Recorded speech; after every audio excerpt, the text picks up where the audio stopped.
I took them from you, that is a truth that I must live with for the rest of my life. Now at 5, an apology from this woman who caused 2 deadly crashes within weeks of one another. The time she will not be serving behind bars, and frustration from the families of those who lost loved ones. It's unfathomable to think that someone can kill 2 people and spend 3 years on home detention. Storm staying south for now. We'll check radar, look ahead to Friday and your weekend in the forecast.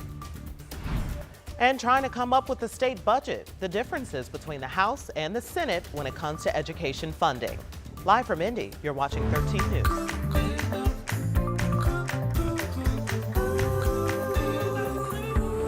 I apologize for the immeasurable pain and grief that I have inflicted upon you all.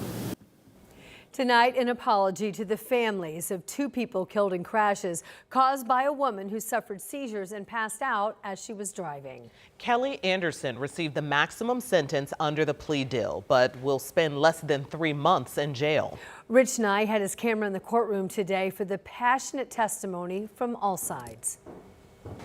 Family and friends of the 2 victims came to court to finally learn the sentence for Kelly Anderson.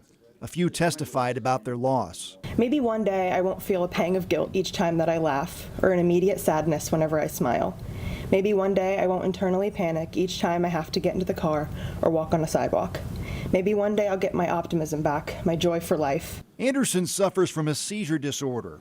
In May 2022, she passed out while driving and crashed onto the sidewalk, killing Dr. Brian Dillman. 3 weeks later, she plowed into a pack of cars at a stoplight, killing Kiana Burns, a mother of 3. That is outrageous to do ever.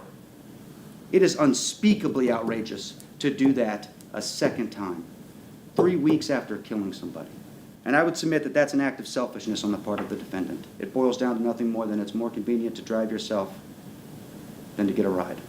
Please know that not a single day passes without me carrying the sorrow, the guilt, the burden of knowing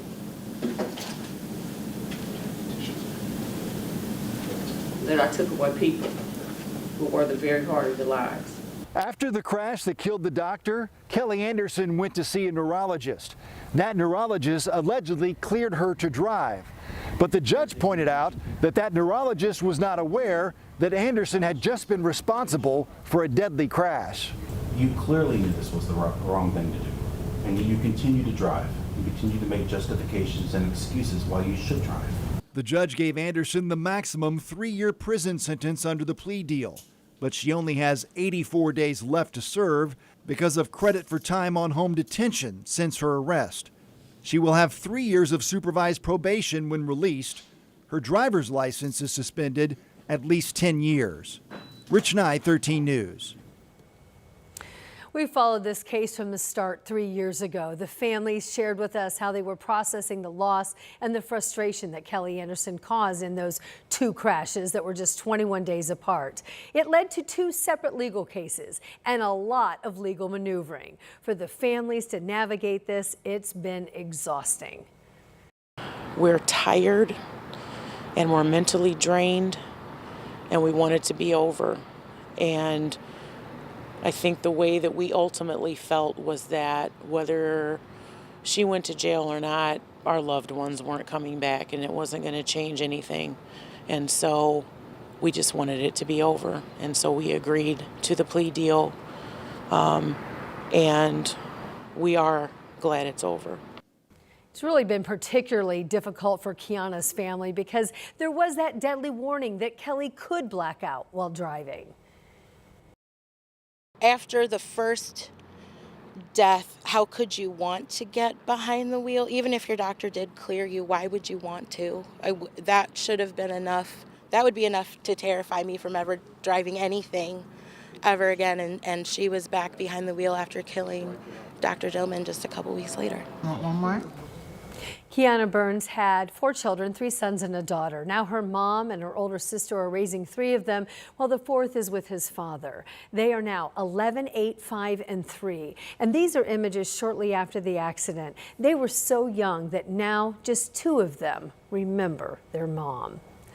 The hearing ran about an hour long today, and we've put the victim impact statements and sentencing in court today on WTHR+. You can download that app. It's available now to stream on demand, and it's free.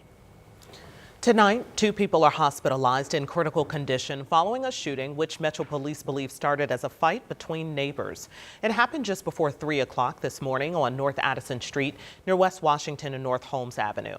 That's on the near west side in Indianapolis. Officers detained several people at the scene. They are now working to figure out if any of them were involved. Developing tonight, a Marion County judge will sentence a Michigan man next month after a jury convicted him of another man's murder. 52-year-old Gene White Jr. died in the stabbing back in August of 22. It happened near East 12th Street and Mithofer Road. U.S. Marshals arrested Charles Robinson in Michigan about a year and a half later after forensic scientists matched Robinson to the blood at the scene. Tonight, Metro Police are looking ahead to the future, announcing the development of a 5-year plan. It's costing them $237,000. It all starts with a survey, which is now available to get public input. Taylor Advising will then use your input to help draft the strategic plan, which they will release for the public to review in November. IMPD is hoping to put the final plan into action come January of next year.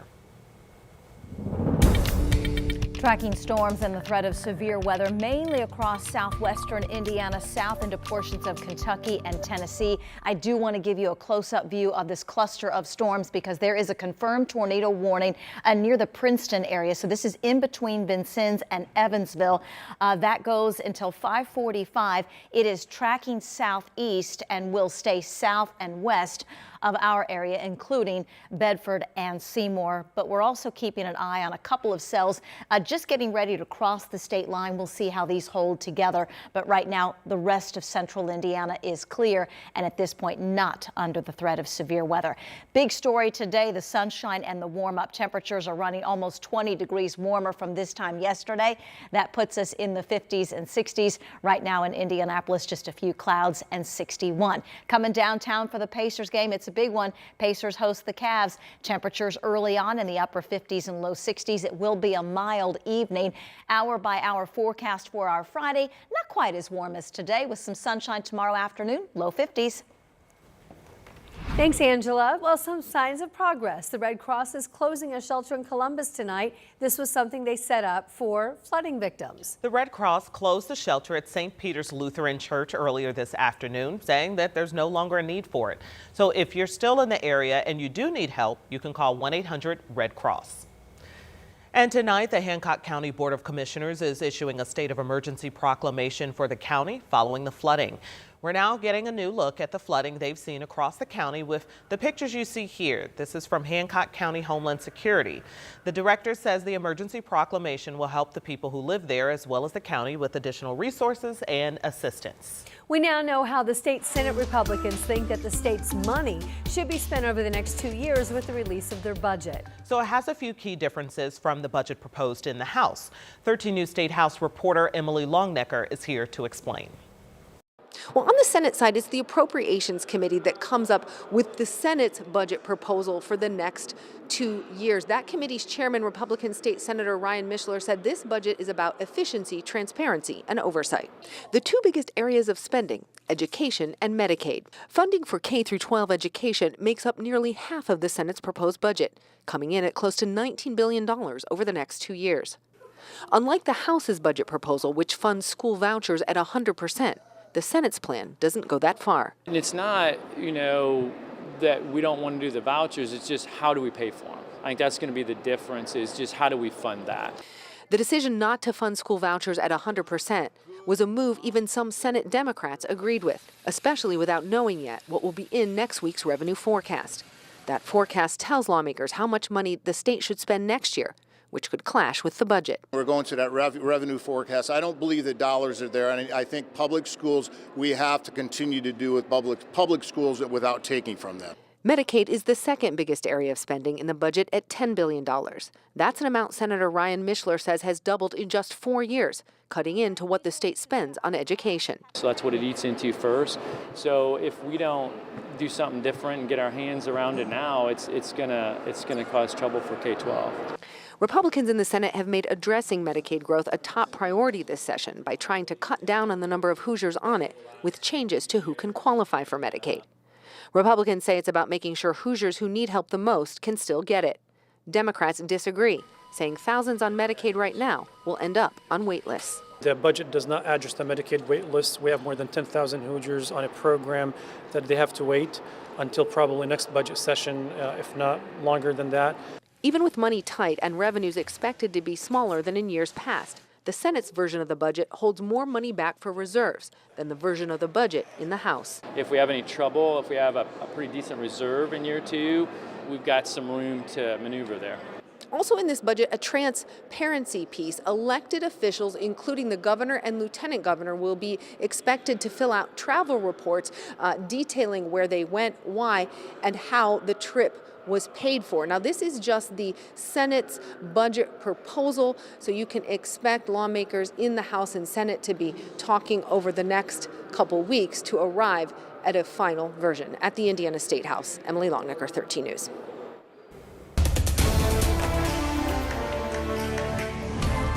Learning the impact of a measles outbreak in Allen County. A school district in neighboring DeKalb County is now warning families at an elementary school that their kids may have been exposed to it. In a letter, the district advised families of the symptoms and urged them to review their child's vaccination records. 4 children who are not vaccinated and 2 adults in Allen County currently are the state's only cases of measles. 13 investigates a Muncie firefighter accused in a cheating scheme. The money he's collected while on paid leave for 2 years. It's new at 5:30. First at 5, going against her fellow Republicans. The vote that Hoosier Representative Victoria Sparks placed in opposition of her party. Plus, tariff fears resurfaced today. How it impacted Wall Street today. Next.